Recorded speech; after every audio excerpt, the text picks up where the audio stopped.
Bien, donc je pense que tout le monde est arrivé. Donc aujourd'hui la formation en fait portera, comme vous avez vu en fait sur les toolbox et les smart fasteners. Donc là, si il reste encore des personnes en fait qui ont des soucis soit audio soit vidéo, n'hésitez pas à me le préciser. Donc a priori tout va bien.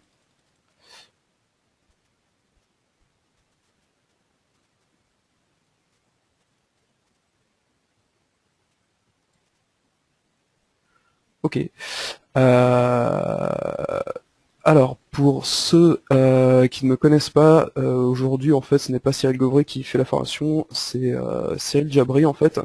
Donc, je travaille, en fait, au support SolidWorks d'Avenao. Comment la formation va se dérouler? On va voir déjà, en fait, une petite intro sur la toolbox, en fait, à quoi ça sert, enfin, qu'est-ce qu'on peut faire avec, à quelle version on y a droit. Ensuite, on fera un petit topo en fait sur les changements qu'il y a eu en 2012. Il y a eu pas mal de changements, notamment dans l'interface. Je vous présenterai ensuite l'outil de paramétrage de la toolbox en fait pour choisir comment on veut customiser en fait sa toolbox, choisir quelles normes apparaissent, créer des tailles manquantes, ainsi de suite. Ensuite, je vous présenterai donc les outils complémentaires de Toolbox qui sont beaucoup plus méconnus en fait que le côté, on va dire, bibliothèque de vis. Parce qu'il n'y a pas que la bibliothèque de vis en fait de disponible dans la Toolbox, il y a aussi d'autres outils à côté. Et on finira donc sur l'utilisation en fait des Smart Fasteners. Alors premièrement, la Toolbox.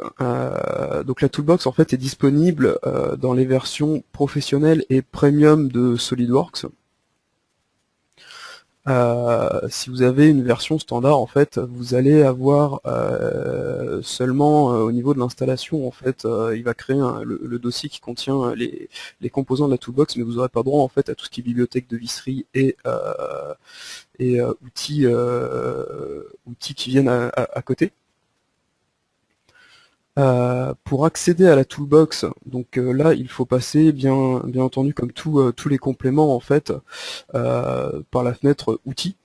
Le menu outils en fait ligne complément, et vous avez ici en fait deux compléments qui existent, le SolidWorks Toolbox et le SolidWorks Toolbox Browser. Alors ça c'est une question qui revient souvent en fait, pourquoi y a-t-il en fait deux lignes? Tout simplement, comme je vous dis, la toolbox dedans, il n'y a pas en fait que la bibliothèque de visserie. Il y a également d'autres outils que je vous présenterai dans cette formation. Et le complément qui s'appelle Toolbox tout court sert justement à activer ces autres outils. Le complément SolidWorks Toolbox Browser, lui, va permettre d'avoir accès à tout ce qui est bibliothèque de visserie et également aux Smart Fasteners, par exemple.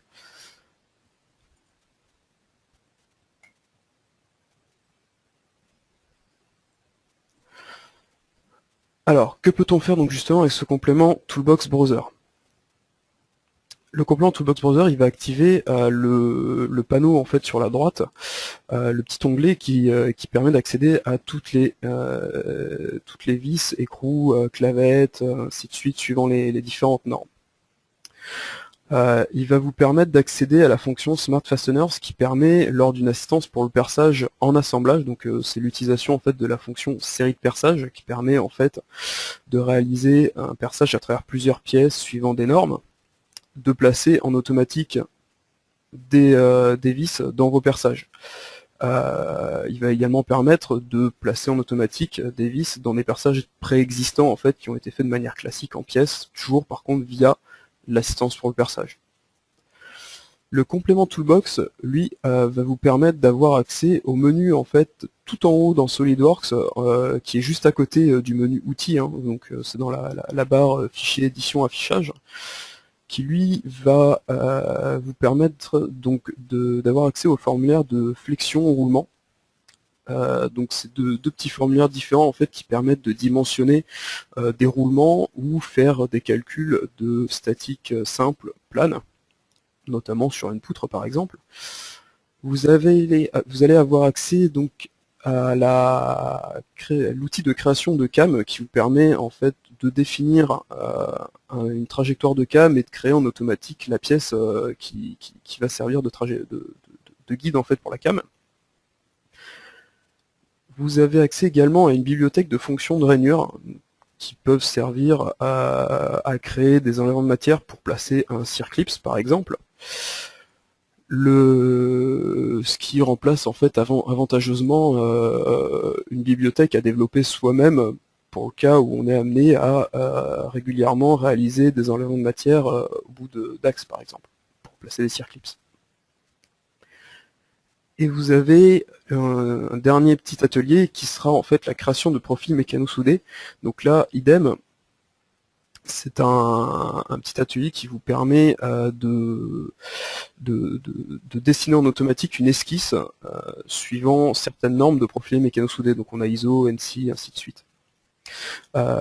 Ces esquisses sont bien sûr réutilisables pour créer vos fonctions de profil mécano-soudés et les réutiliser après par la suite dans SolidWorks.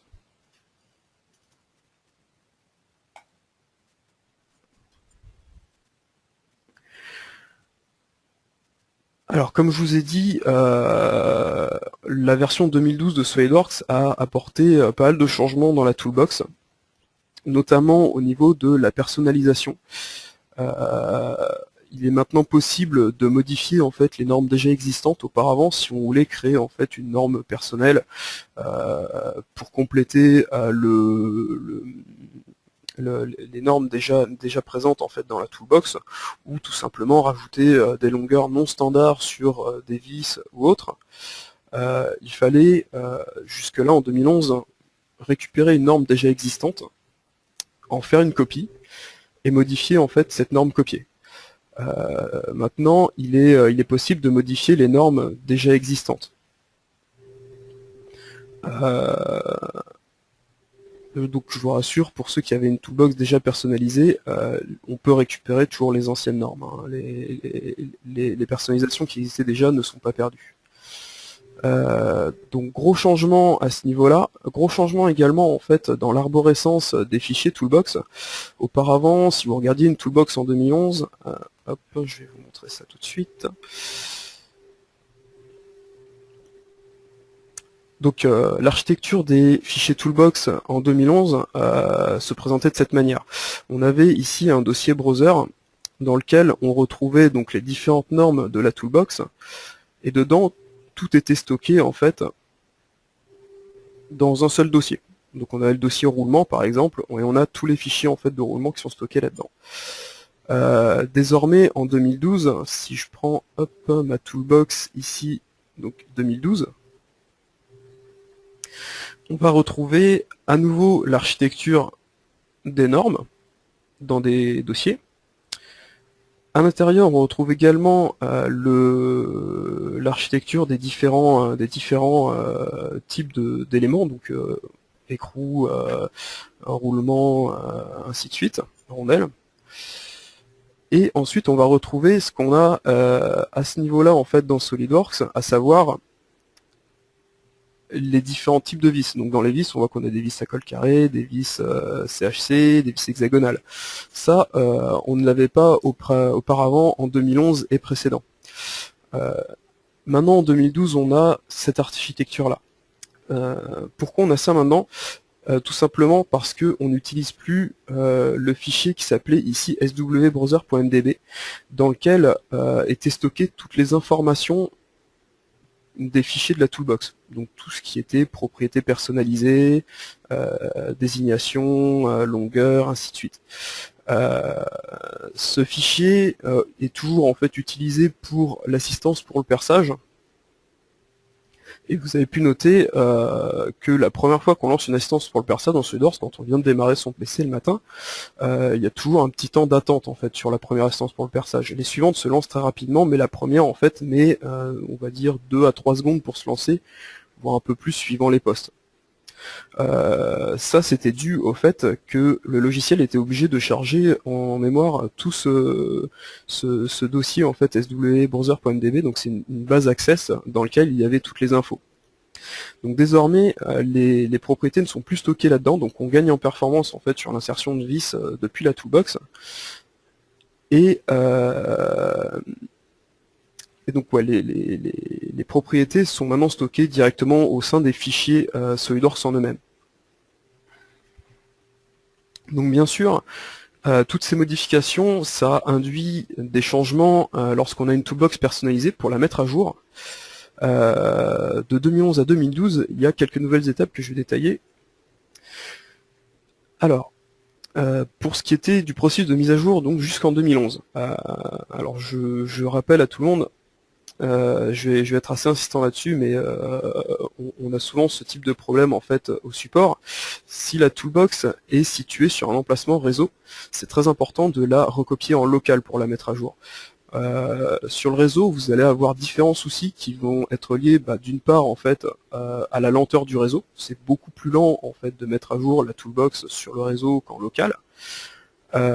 D'autre part, à la fiabilité du réseau. On a beau avoir en fait un réseau qui marche très bien, on est toujours en fait sujet à des micro-coupures qui peuvent corrompre en fait une mise à jour. Et dans un dernier temps, les problèmes d'installation en eux-mêmes.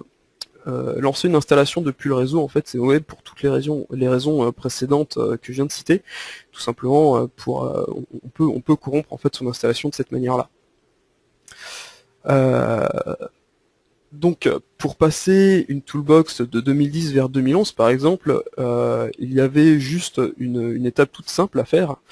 C'était utiliser l'outil qui s'appelle Update Browser Data, qui est situé, je vais vous montrer, donc dans le répertoire d'installation de SolidWorks. Donc, si je me rends ici sur mon poste, hop, dans ces programmes, donc ici on a, hop, SolidWorks.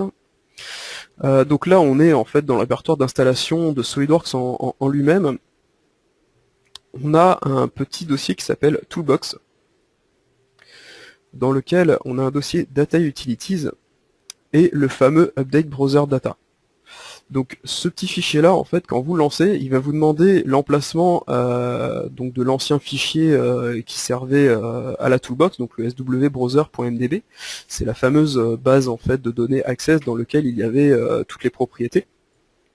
Donc moi ce que je vais faire, c'est que ça c'est mon emplacement en fait par défaut dans SolidWorks, il le récupère en automatique, et je vais le faire en fait sur hop, une base que j'avais préparée, donc voilà, 2011 vers 2012. Donc il est situé ici dans le dossier Lang, English et SWBrowser. Donc première chose à faire en fait, c'est mettre à jour ce fichier là. Donc vous voyez qu'il me dit, celui-là il date de 2011, donc c'est version 14.18. La version attendue c'est la 15.2, celle de 2012. Donc c'est la première des choses à faire. Donc ça c'est assez rapide. Pour les mises à jour, donc jusqu'en 2011, là c'était la seule étape nécessaire. Désormais, en 2012, il y a une deuxième petite étape en fait, pour les 2011 vers 2012. 2012 vers 2013, pour l'instant, on n'a pas encore de connaissances sur la manière dont ça se fera. En fait, la 2013 n'est pas sortie, hein, même en pré-version, donc on ne sait pas encore comment on va gérer ça. Donc, pour la version 2011 vers 2012, on a une deuxième étape qui est la mise à jour des structures des fichiers. Comme l'arborescence des fichiers a changé, il va falloir en fait recréer tous les dossiers, donc vis CHC, vis ainsi de suite. Pour ça, hop, pardon, on va devoir passer par un deuxième petit programme qui lui est à nouveau en fait situé dans le répertoire d'installation de SolidWorks. Donc hop, j'y retourne à nouveau. Donc dans le 2012, mais cette fois-ci il va être situé directement à ce niveau-là. On va pouvoir descendre en fait quasiment jusqu'en bas, ce qui s'appelle SLD Toolbox Updater.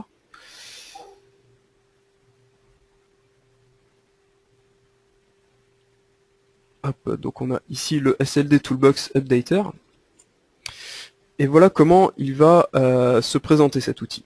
Alors très important, il faudra faire pointer en fait le bon emplacement en SolidWorks, l'emplacement en fait de la toolbox à mettre à jour. Il va demander par contre autre chose, à savoir de localiser en fait le DVD d'installation de la toolbox pour aller chercher les fichiers tout simplement toolbox.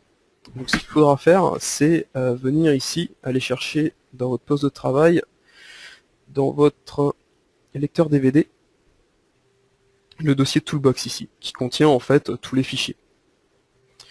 Une fois que ceci est fait, on va pas le faire là parce que ça prend quelques minutes, il faudra cliquer sur Process. Vous allez voir en fait, il met une petite barre de progression où il va tout simplement, pour chaque norme, recréer l'arborescence.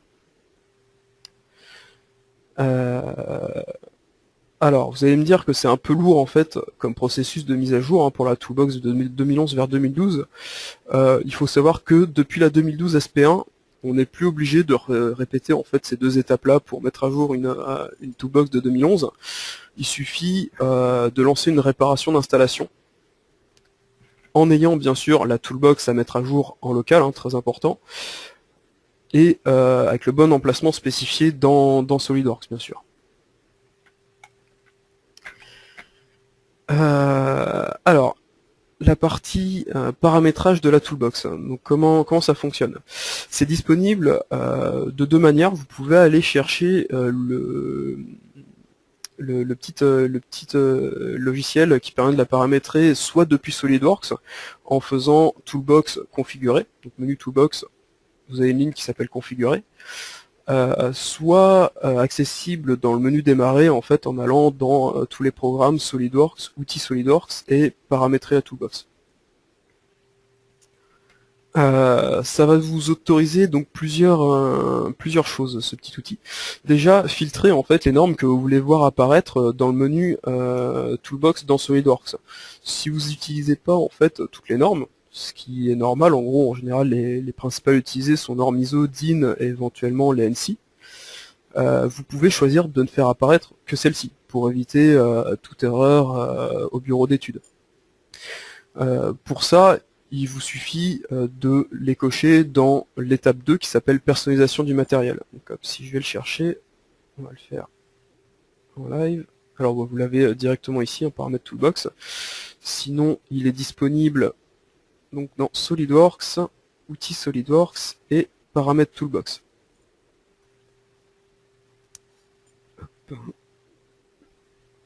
Ça, on va le fermer. On va attendre qu'il se lance. Voilà. Donc vous avez ici plusieurs étapes. La première correspond à l'assistance pour le perçage, donc on va pas trop en parler en fait dans le cadre de la formation Toolbox. La deuxième ici s'appelle personnaliser votre matériel et vous permet donc dans un premier temps, on va agrandir un peu, de choisir les normes à faire apparaître. Donc, tout simplement, si je ne veux pas la symétrique, il me suffit de la décocher, elle apparaît grisée, elle n'est pas supprimée. D'ailleurs, j'en profite pour parler d'une autre nouveauté en 2012 sur la Toolbox. Durant l'installation, il est possible de choisir quelle norme installer. Si par exemple on ne veut pas installer en fait toutes les normes par un souci de place ou de lenteur d'installation ou comme je vous dis là en fait de personnalisation du menu Toolbox, il est possible en fait de ne choisir que la norme ISO. C'est la seule dont on se sert. Hop. Ensuite, création de nouvelles normes. Alors pareil, là, nouveauté 2012, la création de nouvelles normes se fait, on va dire, à la volée. Il est plus nécessaire d'aller chercher une norme existante pour la copier, ensuite la coller, donc perdre environ, on va dire, suivant les postes, en fait, quelques minutes de copie. Parce qu'une norme, ça fait dans les 100-200 mégas, et sachant que quand il a copié, en fait, il se contente pas de faire juste une copie, il met à jour beaucoup de liens derrière. C'est pour ça que c'est beaucoup plus lent en fait qu'une simple copie de 200 mégas. Donc il est maintenant possible, via un clic droit directement dans le menu Toolbox, d'ajouter ici un nouveau dossier. Hop.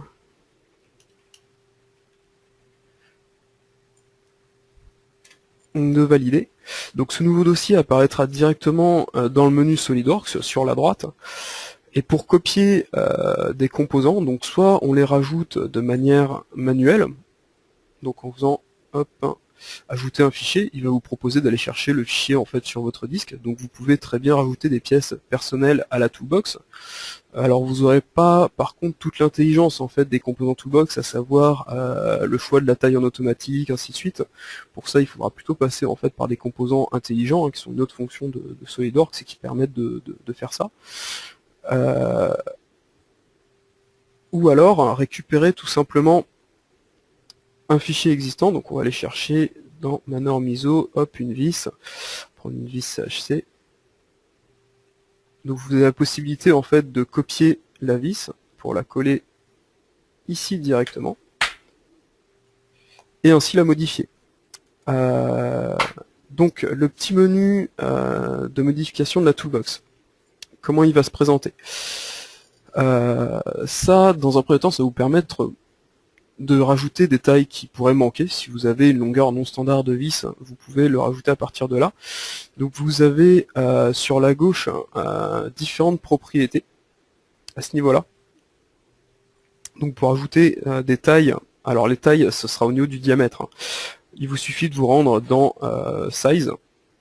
Vous allez pouvoir ajouter donc un diamètre qui n'existe pas. En vous mettant sur length, donc longueur, vous allez voir toutes les tailles qui existent en fait avec leurs différentes longueurs, et vous allez pouvoir ajouter par exemple pour la taille M20 une longueur de 100 mm par exemple. Je ne sais pas si elle existe de base, mais si elle n'existe pas, vous allez pouvoir le faire. Vous allez pouvoir également rajouter des propriétés personnalisées. Souvent c'est quelque chose qui revient régulièrement comme question. Les désignations en fait des composants toolbox que vous avez ici ne sont pas parlantes en fait pour quelqu'un qui travaille à l'atelier. Savoir en fait que la vis c'est une ISO 4762 M16x10. Bon, le M16x10 c'est assez parlant, par contre le ISO 4762, bon, on va dire que c'est pas forcément clair pour tout le monde. Sans avoir effectivement un livre en fait avec le contenu de la norme à disposition. Vous allez pouvoir donc rajouter des propriétés, notamment une propriété qui s'appelle par exemple description, donc plus parlante que celle qui existe déjà, où vous allez détailler le diamètre de la vis, le type de vis que vous insérez. Ces propriétés-là se retrouveront comme toutes les propriétés personnalisées en fait, vous allez pouvoir les récupérer dans la nomenclature, en rajoutant une colonne qui va chercher cette dite propriété. Alors, étape suivante. Dans le cas d'une toolbox partagée, comment la paramétrer? Ça c'est quelque chose d'assez intéressant aussi. La toolbox pour travailler à plusieurs doit être placée de préférence en fait sur un serveur plutôt que sur un poste en local en fait au bureau d'études et que tout le monde vienne se connecter dessus pour plusieurs raisons. En général, les postes, tout le monde n'y a pas accès en fait. Avec des comptes utilisateurs standards, vous n'avez pas forcément accès en fait au poste de votre collègue depuis le vôtre. Un serveur, en général, tout le monde a les droits dessus. Deuxième raison pour laquelle il faut éviter de la placer sur un des postes en fait du bureau d'études, c'est un souci de performance. Si tout le monde en fait vient chercher des composants toolbox sur le poste d'une personne, le disque dur en fait va être sollicité régulièrement pour aller chercher en fait telle taille, modifier telle valeur, ainsi de suite, et la personne en question va perdre en performance sur SolidWorks. Il va avoir la sensation en fait d'un PC qui va ramer, qui va être long à ouvrir des fichiers puisque le disque dur sera sollicité autre part, et ainsi de suite. Ensuite, le dossier donc Toolbox. Donc c'est le fameux dossier en fait qui s'appelle SolidWorks Data.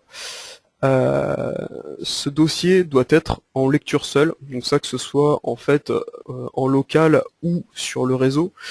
Tous les fichiers en fait contenus dans ce dossier sont en lecture seule. Si je viens voir ici mes dossiers SolidWorks Data, donc celui-là par exemple, que je viens regarder les propriétés, automatiquement en fait j'ai lecture seule. Donc ça, vous inquiétez pas, hein, c'est normal, c'est le logiciel en fait qui se charge lui-même d'enlever la propriété lecture seule lorsqu'il y a une modification à faire dessus.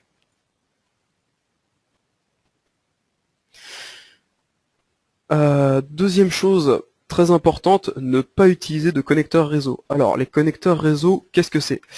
Vous avez plusieurs solutions pour aller chercher en fait des fichiers sur le réseau.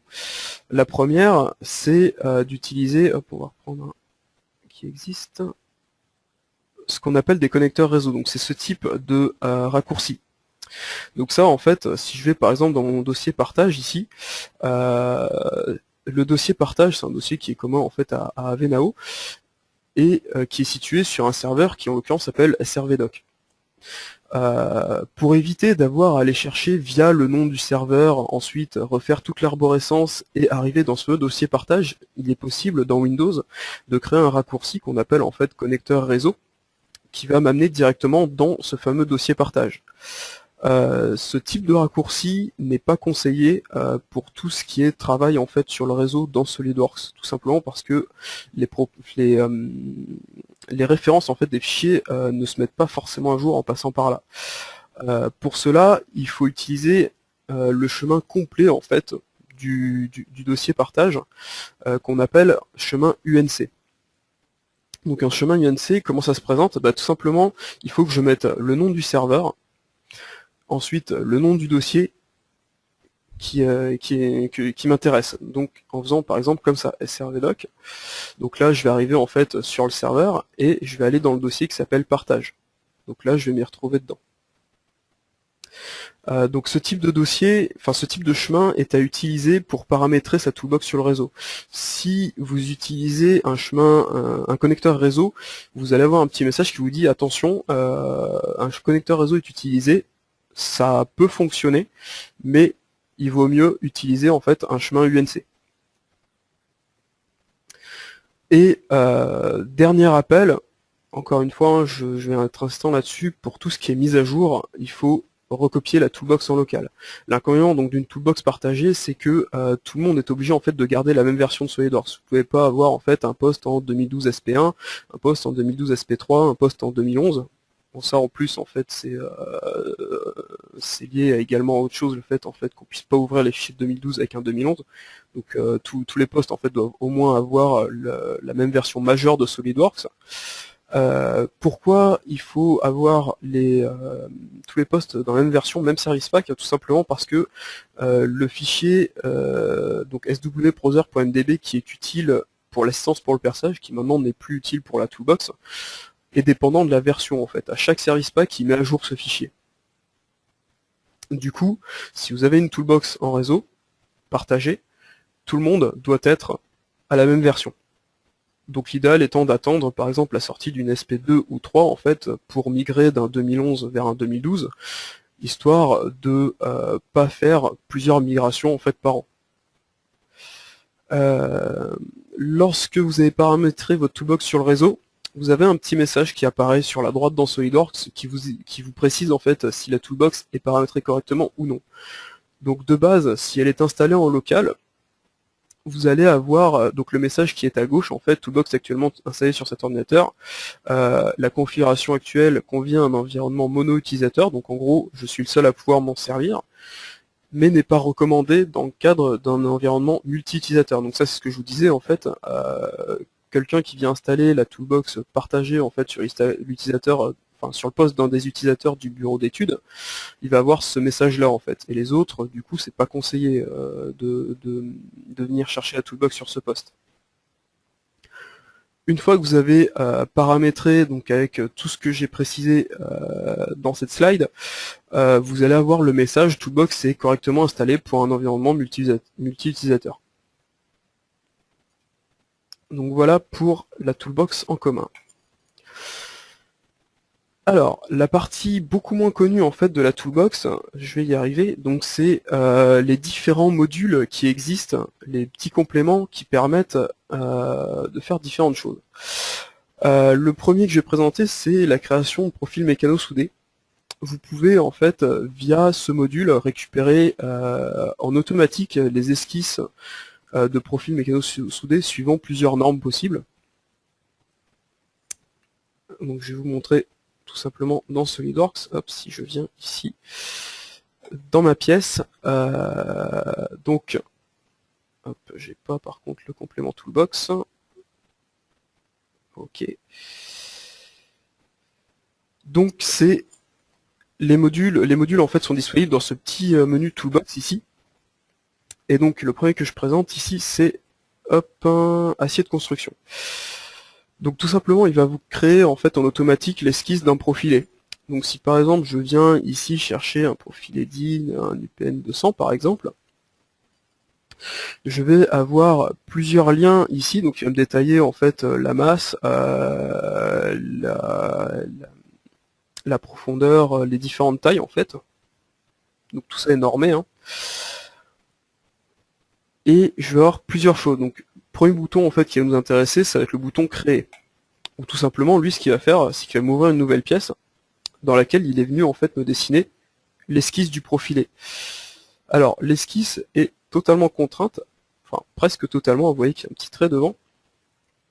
Elle est contrainte, il manque juste ici en fait une relation coïncidente sur l'origine. Donc ça peut être intéressant pour se faire une bibliothèque de profils mécano-soudés. Plutôt que de dessiner les profils un à un, ça peut être intéressant de passer par ce petit module. Il manque juste éventuellement à rajouter quelques points d'ancrage pour la fonction mécano-soudée. J'en profite en passant, c'est quelque chose qui est assez méconnu en fait. Il y a des profils qui sont disponibles directement dans SolidWorks en fait. Quand vous venez ici, donc dans l'onglet en fait bibliothèque de conception, dans le contenu SolidWorks, ici, vous avez un dossier qui s'appelle Weldment. Vous pouvez télécharger en fait des normes qui existent déjà pour les profils mécano-soudés. Plutôt que de refaire une norme complète, ça peut vous aider en fait, ça peut vous dépanner. Les normes sont certes pas enfin, il y a toujours des profilés qui vont manquer en fait, mais ça peut vous dépanner en fait pour éviter d'avoir à tout refaire. Donc voilà pour le premier outil. Alors je précise ici qu'il est utilisable pour réaliser des calculs de static plan. On verra en fait c'est l'outil suivant. En se basant en fait sur les profils qui sont disponibles dans la toolbox, vous avez la possibilité de réaliser des petits calculs pour ceux qui n'ont pas un SolidWorks Premium ou qui ont juste besoin de valider en fait qu'une construction en fait mécano-soudée légère va tenir point de vue fléchissement ou autre. Ça peut être utile. Donc pour ça vous avez la possibilité de définir plusieurs types de cas de charge en fait. Donc là par exemple sur ma capture d'écran, j'avais pris fixé des deux côtés avec une masse en fait au milieu. Dans les types de calcul, vous avez la possibilité de choisir en fait de calculer la flèche du profilé, donc de toute façon tout simplement en fait c'est sa déformation, ou éventuellement d'aller chercher en fait quelle sera la contrainte au sein de ce profilé. Le mieux, c'est que je propose qu'on fasse un petit exemple en fait. Hop, si je reprends ici mon SolidWorks, hop, on retourne donc dans notre petit outil Toolbox, donc formulaire de flexion. Donc comme je vous disais, en fait, on a plusieurs cas de charge. Le premier, c'est le plus simple, fixé d'un côté avec une masse à l'opposé. Si je descends, on a fixé d'un côté avec une charge en fait répartie tout le long du profilé. Supporter aux deux extrémités une charge au milieu, c'est celui que j'avais montré. Supporter aux deux extrémités charge répartie uniformément. Et ensuite la dernière charge non symétrique. Et deux charges symétriques. Alors via ce petit outil, donc vous avez la possibilité en fait de définir vous-même tout ce qui est propriété mécanique du profilé, ou tout simplement via ce petit bouton poutre ici, la possibilité de retourner dans notre formulaire acier de construction, aller chercher une poutre, un élément qui existe déjà. Hop, terminé. Donc là, vous voyez qu'en automatique, en fait, il vous complète les propriétés mécano-soudées. Il va vous demander ici, alors on va pas prendre ce cas de charge, on va faire quelque chose de plus simple, celui-ci par exemple. La longueur de votre profilé, donc mettons que je prenne un profilé qui fasse 3 mètres de long. que j'y applique en fait, donc ici, fixer une extrémité chargée de l'autre, donc avec une force de, on va mettre n'importe quoi, 500 newtons, ça fait un peu léger, on va mettre, ouais, si, on va laisser ça. Il va nous calculer tout simplement la flèche du profilé, donc la déformation. Une fois qu'on clique sur le bouton résultat, ici, on note qu'on aura une flèche de 15 mm. Donc le profilé, en fait, va descendre de 15 mm, arriver au bout. Donc ça peut être intéressant plutôt que de se lancer dans une étude de simulation, ou si on n'a pas la possibilité en fait de faire ça en simulation. Je sais qu'en SolidWorks Pro il y a le module en fait SimulExpress qui peut éventuellement le faire, mais c'est quand même nettement plus long à définir que ce petit module. Ça peut faire gagner du temps. Hop. Alors, module suivant, c'est le module de création de cam qui vous permet tout simplement de créer un profil de cam en fait, de créer le guide en fait pour un profil de cam. Donc dans ce module-là, vous avez plusieurs types de cam disponibles. Vous avez soit linéaire, soit circulaire. Plusieurs types de galets disponibles. Donc on est en translation, en angle, ainsi de suite. Et en passant dans l'onglet mouvement, vous avez la possibilité de décrire en fait le mouvement de la cam. Donc suivant en fait, si vous voulez marquer un temps d'arrêt, une accélération, ainsi de suite. Alors je vais pas vous le présenter en live celui-là parce que ça va prendre un peu de temps sinon. Et on est un peu limité par le temps durant la formation. Mais ça peut aider plutôt que de dessiner la cam manuellement. Module suivant, donc la bibliothèque de fonctions de rainure. Donc comme pour les profilés, en fait vous avez le choix d'aller chercher plusieurs normes différentes. Donc on a ISO, ANSI Inch, DIN, etc. pour créer tout simplement des profils de rainure pour des gorges de joints ou de circlips. Pour ça, il vous suffit hop, d'aller dans SolidWorks. On va se dessiner rapidement ici un petit cylindre. Donc on va mettre hop, un diamètre 50 par exemple. On l'extrude.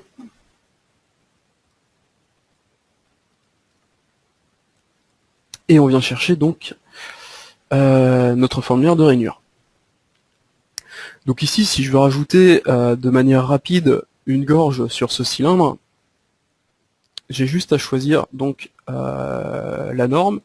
Alors je vais prendre n'importe lequel. Hein. De la rainure, bon, il va pas passer.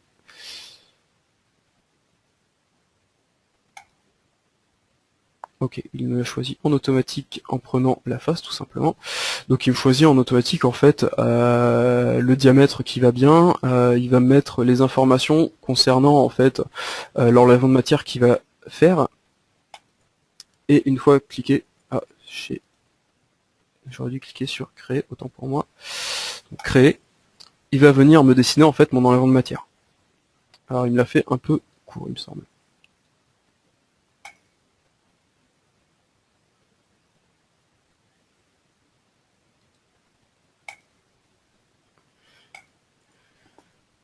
Dernier outil disponible dans le menu Toolbox, c'est le formulaire de roulement qui va vous permettre de calculer la durée de vie théorique en fait de roulement. Donc là encore une fois vous avez plusieurs normes. Donc là j'ai pris tout simplement un exemple connu SKF où vous avez différents modèles de roulement. Donc en fonction de leur taille, et vous allez pouvoir calculer leur durée de vie théorique en fonction de leur vitesse et de la charge qui leur est appliquée. Donc ici on voit qu'avec celui que j'ai sélectionné, en lui appliquant donc une charge de 500 newtons à une vitesse de 1000 tours minute, il va avoir une durée de vie théorique de 9300 heures. Donc pareil, pour définir un roulement, ça peut aider, ça peut être utile, plutôt que d'aller chercher en fait dans un catalogue en cherchant pendant une heure à feuilleter les différentes pages pour trouver en fait le roulement qui va bien aider. Dernière chose sur les Smart Fasteners. Alors comment ils fonctionnent? et à quoi ils servent. Donc ils vont être disponibles lorsque le complément Toolbox Browser est activé, vu que c'est quelque chose en fait qui va chercher dans la bibliothèque de vis. Ça va vous permettre en fait d'insérer en automatique donc les vis avec éventuellement une rondelle sous la vis, un écrou et une rondelle au niveau de l'écrou. Et ça va être utile notamment pour les assemblages en fait de taille modérée. Pourquoi? Parce que sur un assemblage lourd, un assemblage complexe, j'entends par là en fait plusieurs milliers de pièces, voire dizaines de milliers de pièces en fait, il n'est pas utile sur ce type d'assemblage de modéliser la visserie, c'est une perte de performance. Il vaut mieux faire une configuration en fait simplifiée sur laquelle on vient désactiver en fait tout ce qui est visserie. On n'a pas besoin, quand on dessine une usine entière et qu'on veut visualiser l'usine entière, de voir toute la visserie. Alors, comment ça va fonctionner? Hop, on va prendre le petit exemple que j'ai préparé. Alors, les Smart Fasteners, donc ils sont disponibles dans l'onglet Assemblage à ce niveau-là. Donc ça c'est la première chose. Dans mon cas présent, les perçages ici vont exister. Donc je vais me servir en fait de ces 4 perçages là qui ont été faits donc indépendamment en fait dans chaque pièce. Si j'ouvre ici cette pièce là, je vais retrouver mes perçages. Idem si je prends les 2 autres pièces en fait derrière. Et comment ils vont fonctionner? Donc quand je lance l'outil Smart Fastener, donc première chose déjà, il me dit attention, je vais avoir besoin de résoudre les composants, ce qui est logique en fait, il va aller chercher les infos qui sont présentes dans l'assistance pour le perçage. Si vous avez un assemblage allégé, comme il ne charge pas en fait toutes les fonctions, il va pas pouvoir créer les Smart Fasteners, donc il va vous dire, bah là je vais résoudre l'assemblage, donc s'il était en allégé, il sera résolu, ça peut prendre du temps, suivant la taille de l'assemblage. Donc on va cliquer sur OK. Ensuite, je vais aller chercher tout simplement donc un de mes perçages, un seul seulement, ça va suffire. Il va me remplir en automatique les 3 autres, tout simplement parce qu'ils sont faits dans la même fonction. Et en cliquant sur Ajouter, lui, il va aller me chercher en fait la longueur en automatique. Donc la taille ici, c'était un M5, il a tout de suite pris une vis M5. Il a choisi une vis ISO 4762 parce que j'avais fait mon perçage en fait suivant cette norme, et il va également me choisir la longueur en automatique. Alors pour la longueur, comment il va faire? Dans le cadre d'un perçage débouchant, il va prendre la vis la plus longue disponible. Donc par exemple, si je prends ici un M5, le perçage aurait été en fait débouchant de l'autre côté, il m'aurait pris automatiquement une longueur de 50. Il prend toujours la longueur standard la plus longue disponible. Si le perçage est fait via... Enfin, c'est pas un perçage débouchant, en fait, c'est vissé dans un autre composant derrière. Lui, ce qu'il va faire, c'est qu'il va prendre la longueur en fait la plus longue possible sans que la vis en fait rentre dans la matière, dépasse la profondeur du perçage, du taraudage même d'ailleurs. Donc on voit à ce niveau-là, tout simplement dans Jeu de dessus, qu'on a la possibilité de rajouter ici des rondelles. Donc ça, ce sera la rondelle en fait qui viendra sous la tête de vis. Jeu de dessous, alors ici ça va pas s'appliquer parce que j'ai un perçage en fait qui n'est pas débouchant. On a la possibilité, pareil, de choisir en fait éventuellement un écrou ou des rondelles, donc toujours en fait en choisissant la norme. On retrouve les propriétés lorsqu'on insère un composant toolbox classique, donc affichage du filetage simplifié, rajout d'un commentaire, le nom de la config, ainsi de suite. Concernant le filetage, j'en profite pour faire un petit point là-dessus. Je vous conseille vivement en fait de laisser sur simplifié. Pourquoi? C'est tout simplement beaucoup plus léger. La représentation cosmétique en fait ne va apparaître que dans le cas où vous avez le Real View activé, ce qui sur un assemblage complexe en fait, donc par défaut au-delà de 500 composants, ne s'active pas, se désactive automatiquement.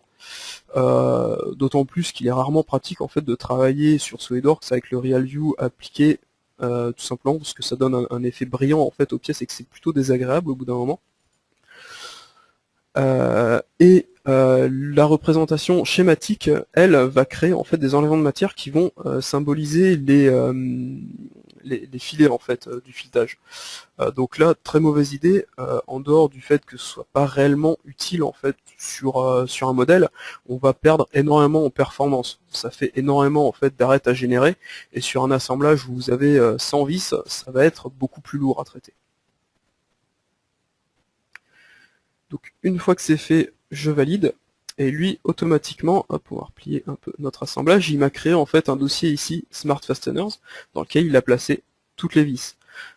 Avantage, si je veux les éditer, changer en fait par exemple leur longueur, la longueur en fait qui était mise par défaut ne me plaît pas, j'ai la possibilité de tout éditer d'un coup, tout simplement en passant par le dossier ici Smart Fasteners et éditer, où je reviens sur ma longueur. Donc là par exemple, j'aurais dû mettre une longueur un peu plus importante, comme 20 mm. Il met un message d'avertissement, attention, si on désactive en fait, enfin si on choisit nous-mêmes la longueur, il va désactiver cette case-là qui est mise à jour auto de la longueur. Ce qui est logique. Voilà. Donc ça, c'est la première méthode pour utiliser les Smart Fasteners. Deuxième méthode, ils vont être disponibles en fait dans la fonction série de perçage en assemblage. Alors je ne sais pas si vous la connaissez, cette fonction en fait permet de réaliser des perçages à travers plusieurs pièces, en choisissant par exemple un composant de fin, et ainsi de suite. Donc je vais la présenter très brièvement en fait là pour l'information. Ce qui m'intéresse c'est plutôt la partie en fait Smart Fasteners. Donc cette fonction là, elle est utile lorsqu'on fait de la conception dans le contexte, parce que ça permet quand même un gros gain de productivité. Vous avez plus qu'à éditer en fait votre perçage dans l'assemblage pour qu'il se mette à jour dans toutes les pièces. Plutôt que si jamais vous pouvez passer par exemple d'un M10 à M13, éditer chaque pièce une par une pour modifier chaque perçage un par un et changer la taille, ça va être long. Si vous passez par la fonction en fait save perçage, vous vous rendez dans votre assemblage, vous éditez la fonction de perçage que vous avez fait à ce niveau-là, et automatiquement il va faire redescendre ça sur les pièces et modifier la taille du perçage dans chaque pièce. Hop, donc on va retourner dans notre assemblage. Alors, cette fonction-là, elle est disponible dans les fonctions ici d'assemblage. Série de perçage. Alors, sur le cas de ma pièce ici, j'avais déjà un peu préparé, on a déjà 4 trous qui sont faits. Donc je vais pas utiliser en fait la fonction créer un nouveau perçage, je vais passer par utiliser un perçage existant, et je vais venir choisir tout simplement un de mes perçages. Donc pareil, ils sont faits dans la même fonction, lui en automatique en fait, il prend les 4. Donc pour la définition en fait de la série de perçages, le composant de début, j'aurais pas le choix, hein, il va me dire bah j'ai choisi un perçage qui existait déjà, donc je vais reprendre les paramètres par défaut. Composant du milieu, ils n'ont pas lieu d'être parce que de toute façon il n'y a que 2 composants en fait dans cette fonction. Et composant de fin, tout simplement ce sera ici un de mes blocs rouges. Donc on va pas le choisir, ce qu'on va faire c'est qu'on va plutôt prendre un perçage ici jusqu'à la surface, et je vais venir choisir hop, la face arrière. Voilà. Donc là il va me faire un perçage en fait qui appartient à la première partie de mon composant. Et donc ici, l'icône Smart Fasteners qui va me permettre en automatique de placer en fait la vis. Donc comme via cette fonction là, en fait, il va automatiquement choisir la bonne vis. J'ai repris le même perçage, hein, même style. On retrouve ici le choix de la taille en automatique ou non, et tous nos choix de longueur. Donc là, comme je vous ai dit, en fait, on arrive sur un perçage qui sera débouchant. Hein. Donc tout seul, il allait choisir la longueur maximale possible. Donc là, on va diminuer un peu, on va mettre par exemple 30. On valide. Et donc là, à nouveau, il me place mes 4 vis et mon dossier ici, Smart Fasteners. Tout simplement.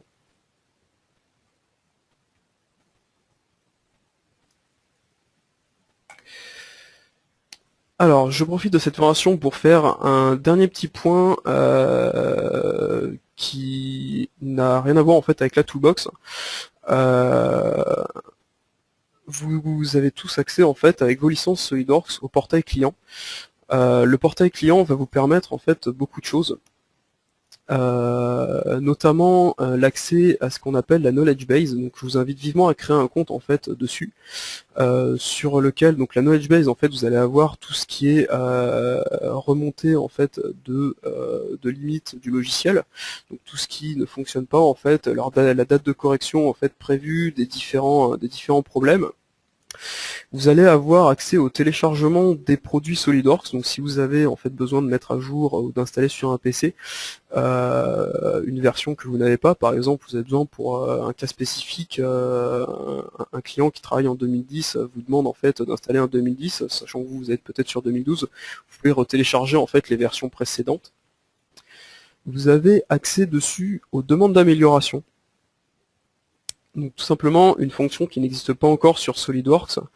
Vous voulez en fait demander à ce qu'elle soit implantée éventuellement dans une future version où vous avez cette possibilité. Petite précision, les demandes d'amélioration ne fonctionnent que si vous avez votre portail client en anglais. À ce moment-là, pas de souci en fait. Si vous voulez, vous avez la possibilité en fait de contacter le support pour qu'on vous aide en fait à faire cette demande d'amélioration. Il n'y a aucun problème. Le but en fait étant d'améliorer le logiciel. Et en ce moment, jusqu'au 18 mai, il me semble, vous avez un iPad en fait à gagner si vous inscrivez sur le portail client. Donc je tenais à faire un petit point là-dessus. Et donc pour finir, on va passer donc aux questions sur cette formation. Alors hop, je vois qu'il y en avait déjà quelques-unes en cours.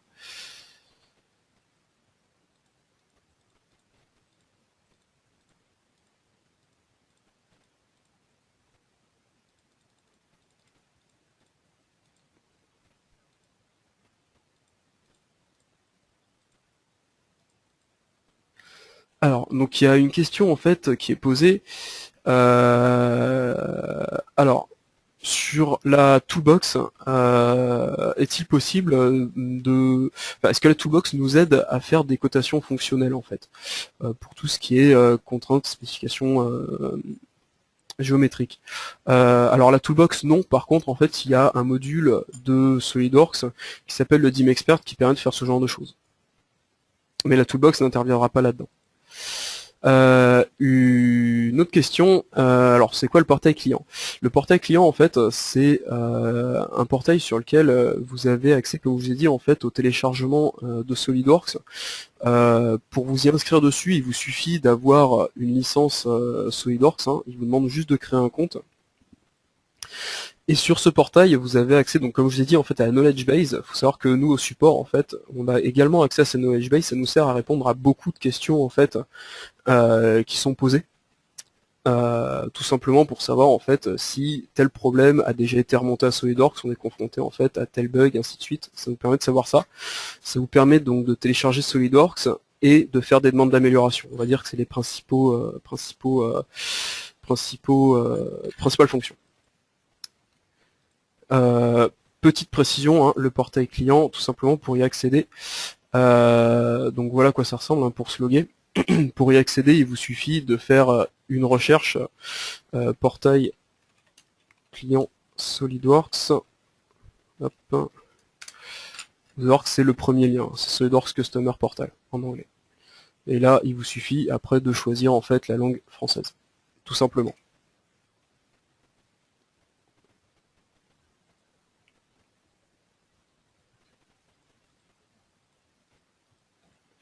Alors, question sur la fonction série de perçage. Oui, les perçages en fait redescendent sur les pièces.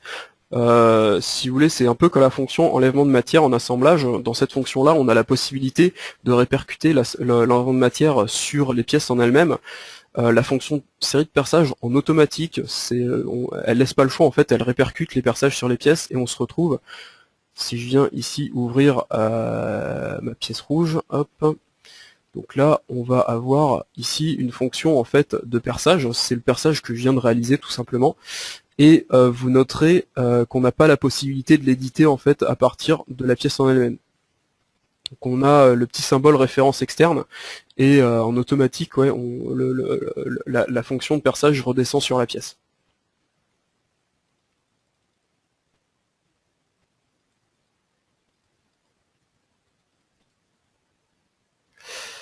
Alors, est-il possible de chercher une DIN spécifique plutôt que d'aller dans l'arborescence et chercher la DIN? Alors malheureusement non, il y a pas de fonction de recherche dans le menu. On est obligé de regarder dans l'arborescence pour l'instant.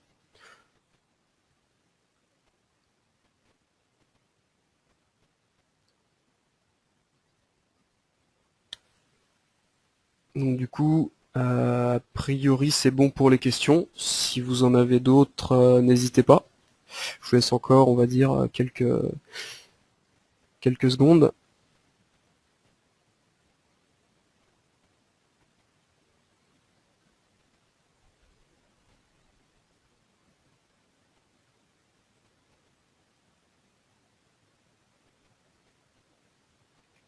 Ok, bon, a priori c'est bon. Bah écoutez, je vais vous souhaiter du coup un bon appétit, une bonne après-midi et un bon week-end. Et éventuellement à plus tard dans la journée si vous appelez le support ou à la semaine prochaine si vous souhaitez le contacter la semaine prochaine. Pour la prochaine formation, normalement, Cyril Gauvry sera revenu. Donc a priori c'est lui qui devrait la faire. Bah, je vous souhaite une bonne journée et puis un bon appétit. Au revoir.